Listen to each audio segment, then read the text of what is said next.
이번 주일부터 우리 공동체는 여호수아서 말씀을 묵상하며 개인적으로 공동체적으로 하나님과 교제하고 하나님의 인도하심을 받고 있습니다. 오늘 본문은 이번 주일 9일에 공동체가 묵상했던 그 말씀이죠. 오늘 금요 성령 예배 주시는 제가 하나님의 말씀으로 받고 또 그 말씀을 나누게 되었는데요. 오늘 본문은 이제 여호수아의 처음을 여는 말씀입니다. 지금 이스라엘 백성들은 이제 출애굽 광야의 여정을 이제 마치고 이제 약속의 땅 가나안, 가나안을 눈앞에 두고 있는 그런 상황이었습니다. 그런데 오늘 본문 1절에 보면 지금 이스라엘이 처한 현실을 단 한마디로 이렇게 표현합니다. 사실 한 문장이지만 그 안에 담겨져 있는 무게감은 엄청나죠. 뭐라고 나오나요? 1절에 처음에 자, 같이 읽어볼게요. 시작. 여호와의 종 모세가 죽은 후에. 여호수아의 시작은 이 선언으로 시작됩니다. 여호와의 종 모세가 죽은 후에. 지금 그들이 처한 현실은 모세가 죽은 상황입니다. 여러분, 모세가 어떤 사람이었나요? 모세는 출애굽을 이끌었던 민족의 지도자입니다. 시내산에서 율법을 받을 때 하나님과 대면하여 만났던 사람이죠. 그리고 출애굽과 광야의 여정에서 기적을 일으키며 하나님의 능력의 통로로 쓰임받았던 사람입니다. 그 누구도 흉내낼 수 없는 강력한 카리스마로 40년간 200만 명의 이스라엘 백성들을 이끌었던 민족의 그 위대한 지도자였습니다. 그런데 지금 그 모세가 죽은 것입니다. 사실 출애굽과 광야의 여정도 굉장히 중요했지만 진짜 중요한 시기는 바로 지금이죠. 약속의 땅 가나안에 들어가야 하는 이 시간인데 이스라엘 민족을 이끈 지도자 모세가 죽은 것입니다. 모세의 죽음은 여호수아, 모세의 뒤를 이어 이스라엘 민족을 이끌게 된 그 여호수아는 물론이고 이스라엘 백성들에게 청천벽력 같은 소식이었습니다. 이게 뭐야? 모세가 없이 우리가 어떻게 가나안에 들어가? 여기서 우리 민족은 이제 끝나게 되는 것인가? 이 광야에서 다 죽게 되는 거야. 이런 생각으로 그들은 두려워했습니다. 어쩌면 모세가 죽은 것처럼 이스라엘 백성들의 그 희망과 소망도 다 죽은 것 같았을 것입니다. 이것이 지금 여호수아와 또 이스라엘 백성들이 처해 있는 현실이었죠. 공동체가 큰 위기 가운데 놓이게 된 것입니다. 갑자기 찾아든 위기 앞에 감당할 수 없는 그 무게의 두려움으로 모두가 혼미한 상태에 빠졌습니다. 사랑하는 여러분, 여호수아가 처한 상황이 혹시 지금 우리가 처한 상황은 아닌가요? 감당해야 될 여러 과제 앞에, 그리고 갑자기 찾아든 삶의 그 위기 앞에, 그리고 그것을 돌파해낼 지혜와 능력이 부족하고 연약한 우리의 모습 때문에 낙심하고 영적 침체에 빠지고 어떻게 해야 할지 몰라 혼미한 상황 가운데 있는 우리의 모습은 아닌가요? 하나님께서는 오늘 이렇게 불안해하며 두려워하고 있는 우리에게 여호수아 1장 말씀을 통해 말씀하시는 것입니다. 약속이 포함된 세 가지 명령을 오늘 본문을 통해서 우리에게 주시면서 이 삶의 위기, 갑작스럽게 찾아온 이 삶의 위기를 기회로 바꾸어 승리하는 그 원리를 우리에게 알려주고 계십니다.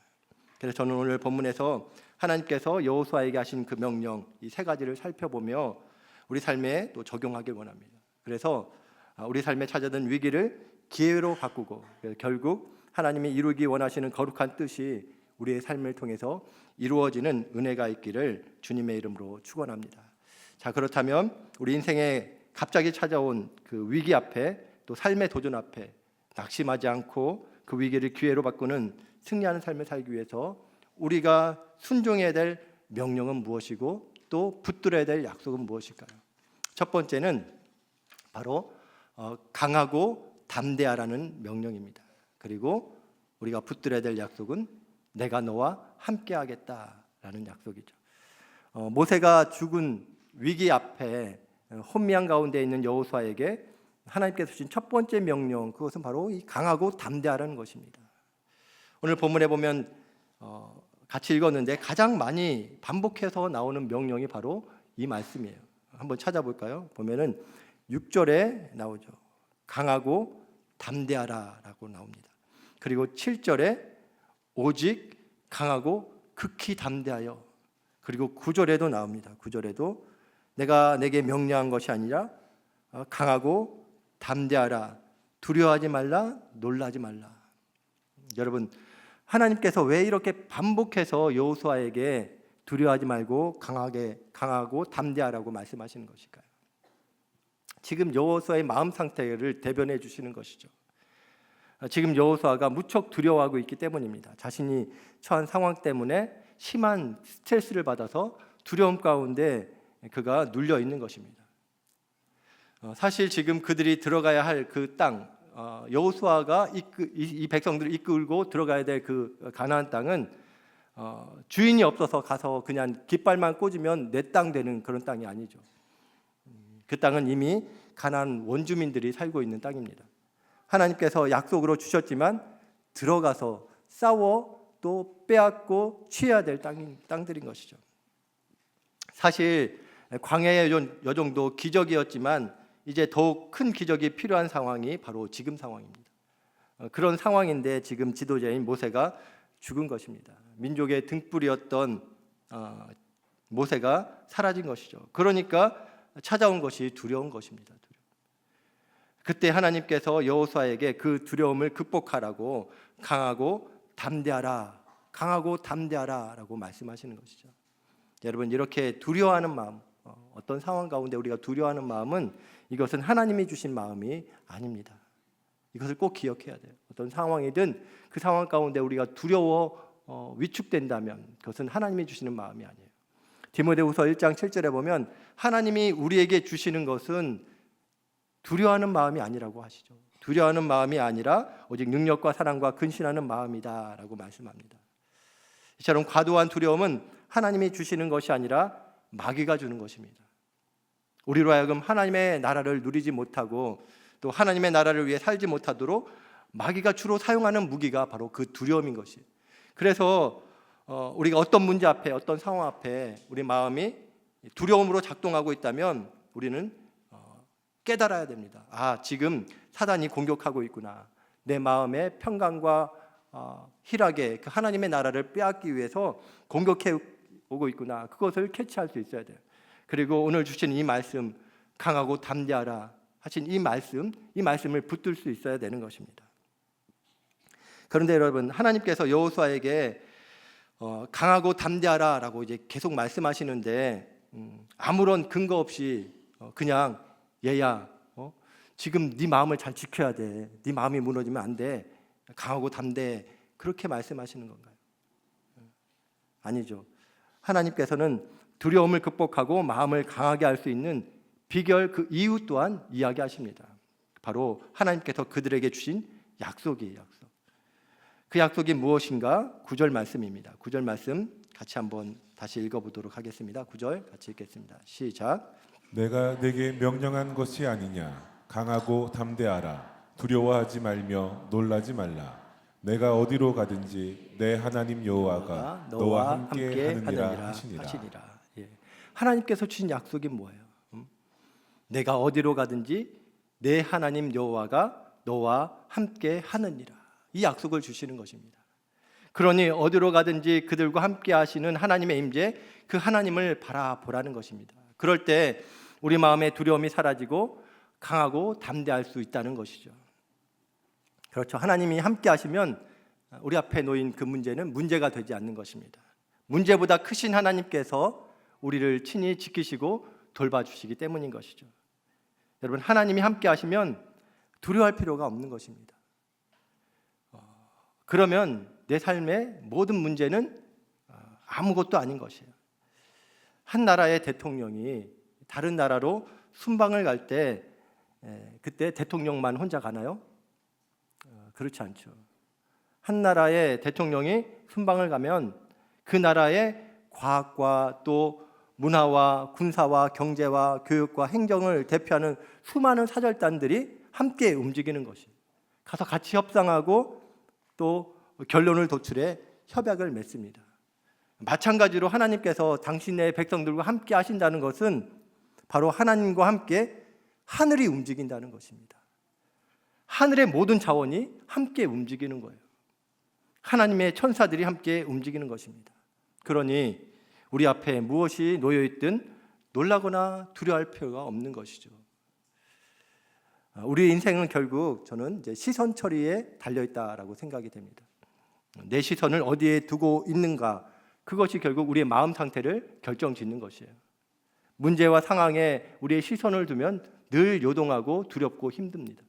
그러나 이 모든 상황들을 다스리시고 또 주관하시는 전능하신 하나님, 나를 창조하시고 나를 구원하신 능력의 하나님, 또 사랑의 하나님, 그분께 두면은 우리는 흔들리지 않을 수 있는 것입니다. 그러므로 사랑하는 여러분, 알 수 없는 그 미래로 인해 불안이 밀려올 때, 또 뜻밖의 위기를 만나 두려움에 빠질 때 여러분을 두렵게 하는 상황인 가나안 민족들을 바라보지 마시기 바랍니다. 전에 믿고 의지했던 그 죽은 모세도 바라보지 마시기 바랍니다. 그리고 아무 능력 없는 연약한 투성이인 자기 자신도 바라보지 마시기 바랍니다. 오직 나와 함께 하시는, 나를 통해서 일하시는 전능하신 하나님, 그 하나님만 바라볼 수 있기를 주의 이름으로 축원합니다. 그럴 때 우리 안에 요동치는 두려움들이 사라질 것이며 주님이 주시는 평안함과 담대함을 가지고 또 주님과 함께 나아가게 될 줄 믿습니다. 그런 은혜가 우리에게 있기를 주의 이름 축원합니다. 두 번째, 오늘 위기를 기회로 바꾸는 주님의 명령과 약속. 두 번째는 일어나 그 땅으로 가라는 것이고, 또 약속은 그 땅을 너에게 주었다라는 말씀입니다. 먼저 강하고 담대하라고 말씀하시며 여호수아의 마음에 있는 두려움의 문제를 다루신 하나님은 이제 다음에 본격적으로 명령을 하시는 것이죠.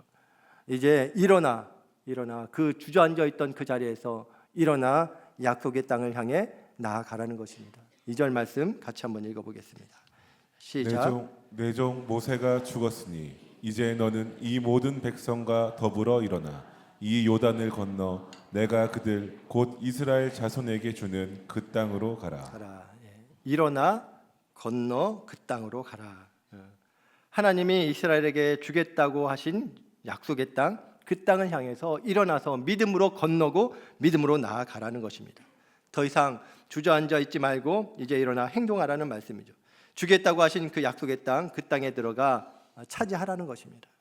그런데 여러분, 2절 말씀을 묵상할 때 한 가지 특이한 점을 제가 이제 발견했습니다. 지금 사실 여호수아와 이스라엘 백성들은 모세가 죽은 것 때문에 굉장히 심각합니다. 그렇죠? 모세가 죽은 것 때문에 굉장히 심각한데 하나님은 전혀 심각하지 않으신 거예요.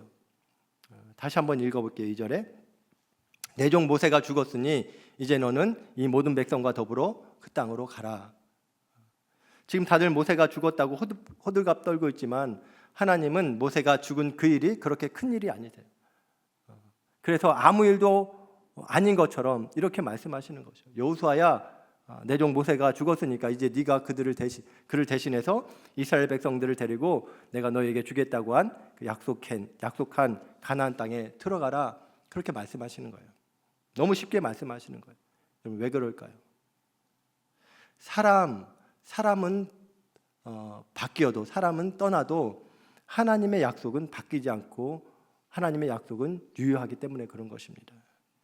모세는 죽었지만 하나님이 모세를 통해 이스라엘 민족에게 주신 그 약속, 곧 노예되었던 애굽 땅을 떠나 젖과 꿀이 흐르는 가나안 땅을 정복하여 그 땅의 주인이 되겠다고 하신 그 하나님의 약속은 유효하기 때문에 그런 것이죠.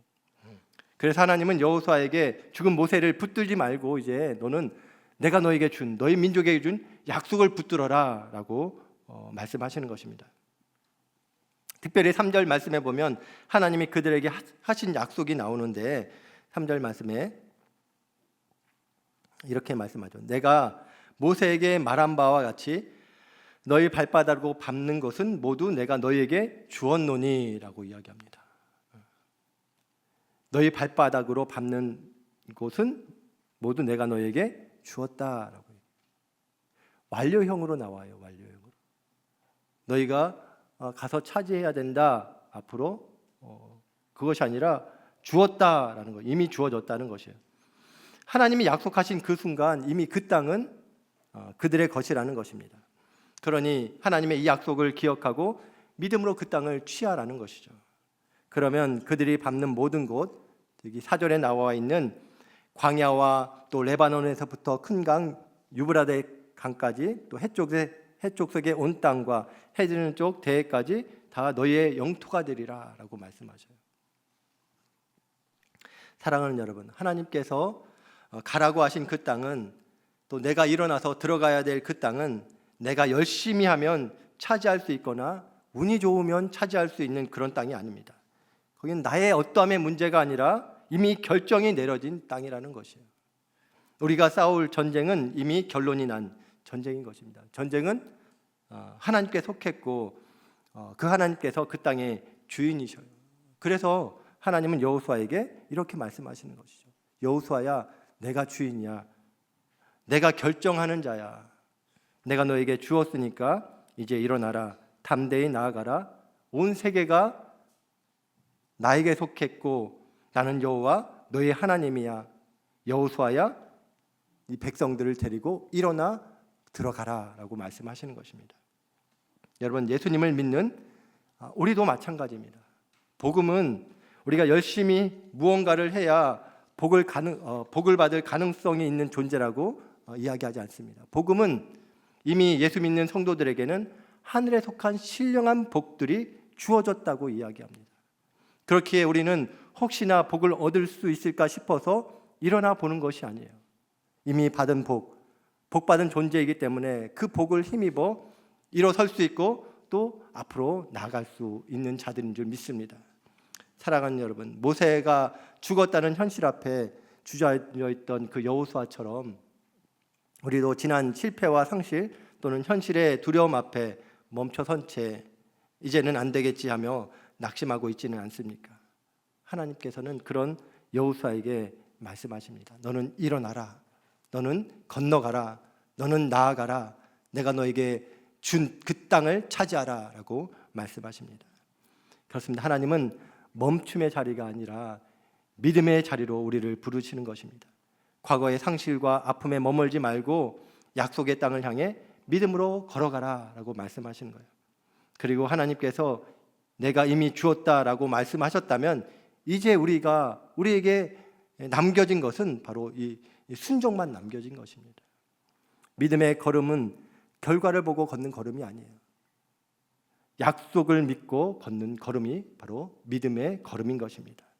보이지 않아도, 손에 잡히지 않아도 이미 하나님이 주셨다는 그 약속 하나 붙잡고 오늘 일어나 믿음으로 한 걸음 나아가 순종하는 것, 거기에 요단강이 갈라지는 역사가 나고 여리고가 무너지는 역사가 날 줄 믿습니다. 그렇게 약속의 말씀을 붙잡고 믿음으로 일어나 약속의 땅으로 나아가는 우리 모두가 되기를 주의 이름으로 축복합니다. 아멘. 위기를 기회로 바꾸는 명령, 또 붙잡아야 될 약속 무엇인가? 세 번째는 말씀대로 행하라는 명령입니다. 그리고 붙잡아야 될 약속은 어디로 가든지 형통하게 하겠다라는 약속이에요. 문제와 위기 앞에 하나님이 나와 함께 하시면 신뢰할 때 우리는 두려움을 극복하고 또 강하고 담대할 수 있습니다. 그리고 하나님께서 나에게 주신 약속을 기억할 때 우리는 다시 일어나 앞으로 나아갈 수 있죠. 그런데 오늘 하나님은 우리가 도전하며 걷는 그 길, 약속의 땅으로 나아가는 그 과정, 하나님은 우리가 형통을 경험하기 위한 전략과 또 방법도 알려주십니다. 뭐라고 말씀하시냐면 8절 말씀인데요. 같이 한번 읽어보겠습니다. 시작. 이 율법책을 내 입에서 떠나지 말게 하며 주야로 그것을 묵상하여 그 안에 기록된 대로 다 지켜 행하라. 그리하면 내 길이 평탄하게 될 것이요 내가 형통하리라. 아멘. 아멘. 네, 하나님의 말씀인 율법을 가까이 하며 그 가운데 기록된 대로 다 지켜 행하라는 것입니다. 말씀을 붙잡고 말씀대로 행하라고 명령하시는 것이죠. 그러면 어디로 가든지 하나님이 허락하시는 그 형통을 경험하게 될 것이라는 말입니다.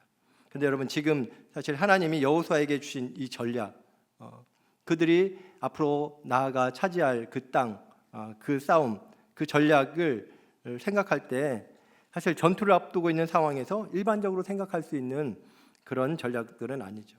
지금 여호수아에게 필요한 것은 어떻게 이 가나안 땅의 거민들과 싸우며 정복해 나갈 것인지, 군사는 어떻게 훈련시키고 또 진영은 어떻게 구축하고 작전은 어떻게 짜야 하는지 그런 것들을 가르쳐 주셔야 될 것 같은데 하나님은 그냥 성경책 하나 딱 던져주시면서 계속 읽어, 밤낮으로 묵상해, 그리고 지켜 행해, 그렇게 말씀하시는 거예요. 그러면 형통케 된다고 말씀하시는 거예요. 우리가 생각하면 만약에 우리가 그 자리에 있다면 또 지금 우리 삶의 상황 가운데 이 문제를 돌파할 지혜가 필요한데 이렇게 말씀하신다면 납득이 잘 안 되고 또 순종하기 어려울지 모릅니다.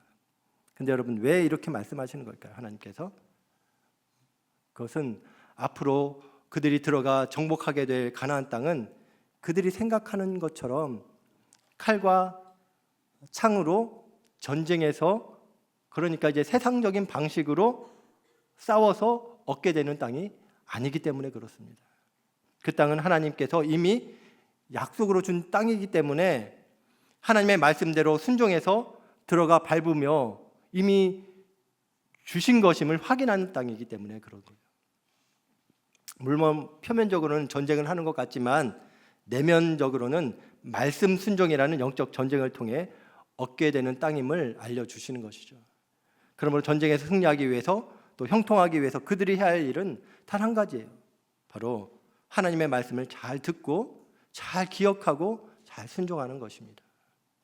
여러분, 이것은 우리 인생도 마찬가지죠. 여러분, 형통이 무엇인가요? 내가 이루고 싶은 것 다 이루고 내 앞길이 술술 잘 풀리는 것이 형통인가요? 아니죠. 진정한 성공, 형통은 나의 삶에 하나님의 뜻이 이루어지는 것, 그것이 형통입니다. 내 삶에 또 내가 처한 상황에 나를 통해서 하나님의 뜻이 성취되는 것, 그것이 진정한 형통인 것이죠. 그런데 여러분, 오늘 본문 7절에 보면 하나님께서 이렇게 말씀하십니다. 오직 강하고 극히 담대하여 나의 종 모세가 내게 명령한 그 율법을 다 지켜 행하고 우로나 좌로나 치우치지 말라. 그리하면 어디로 가든지 형통하리라. 어디로 가든지 형통하리라 라고 말씀하셔요. 저는 이 어디로 가든지 형통하리라는 그 말씀을 묵상할 때 아하 하는 하나님이 주신 깨달음이 있었습니다. 여러분, 우리는 자주 이쪽으로 가야 되나 저쪽으로 가야 되나 이런 어디로 가야 하는가의 선택의 문제에서 고민을 많이 합니다. 이번에 이제 수능 시험 치르고 또 수시 원서를 내고 또 이제 결과를 기다리고 있는 우리 수험생들 보면은 아마 이 학교를 가야 되나 저 학교를 가야 되나 그런 것으로 고민을 많이 할 거예요. 직장도 마찬가지. 이 직장을 가야 되나 저 직장을 가야 되나, 또 이 동네에서 사업장을 열어야 되나 아니면 저 지역에서 사업장을 열어야 되나, 이런 선택의 문제를 놓고 어떤 선택을 하느냐가 자신의 형통을 결정할 것이라고 생각하고 하나님의 뜻이 어디 있는지 묻고 궁금해하는 경우들이 참 많다는 것입니다. 그런데 여러분, 오늘 본문에 보니까 하나님의 관심은 그것이 아니죠. 하나님은 네가 어디로 가든지 이 직장을 가든지 저 직장을 가든지 이 학교를 가든지 저 학교를 가든지 상관없이 하나님의 말씀을 마음 중심에 두고 지켜 행한다면 어디를 가든지 형통하게 될 것이다 라고 말씀하시는 것입니다. 네가 말씀대로 산다면 그러면 네가 어디로 가든지 이 학교든 저 학교든 이 직장이든 저 직장이든 하나님의 뜻이 말씀에 순종하는 너를 통해서 그곳에 이루어지기 때문에 그곳이 어디든 바로 그곳은 형통한 곳이 될 것이다 라고 말씀하시는 것입니다. 그러므로 중요한 것은 어디로 가느냐의 문제가 아니에요. 바로 어떻게 사느냐의 문제라는 것입니다. 어떻게 살아야 하나요? 바로 매일 하나님의 말씀을 마음 중심에 두고 그 말씀이 지시하는 대로 시키는 대로 지켜 행하는 삶을 살아야 되는 것입니다. 그럴 때 우리 삶은 어디로 가든지 형통하게 될 줄 믿습니다. 그러면 사랑하는 여러분, 매일 하나님의 말씀, 그 말씀을 붙잡고 말씀대로 행하기 위해, 그래서 어디로 가든지 하나님의 형통을 경험하기 위해서 우리는 매일 이 말씀을 가까이 하며 말씀으로 주님과 교제하고 또 주님의 인도하심을 받는 삶을 살아야 될 줄 믿습니다. 우리 공동체가 강조하는 것이 있죠. 바로 말씀으로 주님과 교제하는 큐티 생활입니다. 큐티는 매일 하나님의 말씀으로 하나님과 교제하고 하나님의 인도하심을 받는 시간입니다. 하나님은 우리가 하는 그 매일의 큐티를 통해서 지금 우리가 고민하고 기도하고 있는 문제에 대한 답을 주시고 또 인도하셔요. 그리고 지금 내가 고민하고 있지는 않지만 지금 시기에 내가 고민하고 반응해야 될 문제들에 대해서 질문하시고 답을 주십니다. 그럼 매일 큐티하는 것이 그만큼 중요하죠. 다윗은 주의 말씀은 내 발의 등이요 내 길의 빛이니다라고 고백했습니다. 그것처럼 우리는 매일 말씀을 내 발의 등으로 삼아서 매일 그 등이 비춰주시는 만큼 따라 순종하며 가면 되는 것입니다. 가라고 하면 가고 멈추라고 하면 멈추고 이렇게 살라고 하면 살고 회개하라고 하면 회개하고 기도하라고 하면 기도하고 사랑하라고 하면 사랑하며 그렇게 순종하는 것이요. 그럴 때 우리 삶을 통해 하나님의 선한 뜻이 이루어지며 하나님의 나라가 그 걸음걸음마다 임하게 되는 줄 믿습니다. 그러므로 사랑하는 여러분, 우리가 성경 전체는 다 몰라도 또 성경의 내용을 다 기억하며 또 매일 다 지켜 행하지는 못해도 오늘 하루 오늘 내게 주신 그 말씀만이라도 잘 듣고 그 말씀만이라도 지켜 행하려고 노력한다면 하나님께서는 그 걸음걸음을 축복하시고 또 인도하실 줄 믿습니다. 그렇게 우리는 하루의 삶을 사는 것입니다. 하루의 삶. 한 주, 한 달 계획하며 사는 것이 아니라 그냥 오늘 하루 말씀을 붙잡고 또 말씀에 붙들려 사는 것입니다.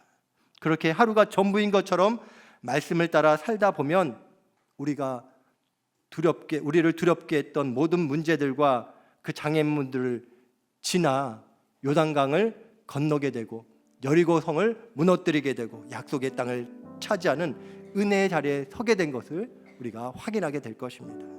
그것이 곧 어디로 가든지 하나님의 형통을 경험하는 삶인 줄 믿습니다. 그런 은혜가 우리 모두에게 있기를 주님의 이름으로 축원합니다. 사랑하는 여러분, 하나님은 모세의 하나님만이 아니라 여호수아의 하나님이시며 어제의 하나님만이 아니라 바로 오늘 우리의 하나님이신 줄 믿습니다. 그분은 여전히 살아계시며 오늘도 당신의 약속을 이루고 계십니다. 그러니 오늘도 담대히 일어서십시오. 약속의 말씀을 붙잡고 또 순종의 걸음을 내디딜 수 있길 바랍니다. 그럴 때 하나님께서 이미 예비해 두신 약속의 땅, 그 형통을 우리 눈앞에서 하나씩 열어가게 하실 것입니다. 광야를 지나 가나안으로 두려움에서 믿음의 자리로 또 낙심의 자리에서 일어나 순종의 자리로 나아가는 그 은혜의 역사가 우리 삶을 통해 일어나기를 주의 이름으로 축원합니다.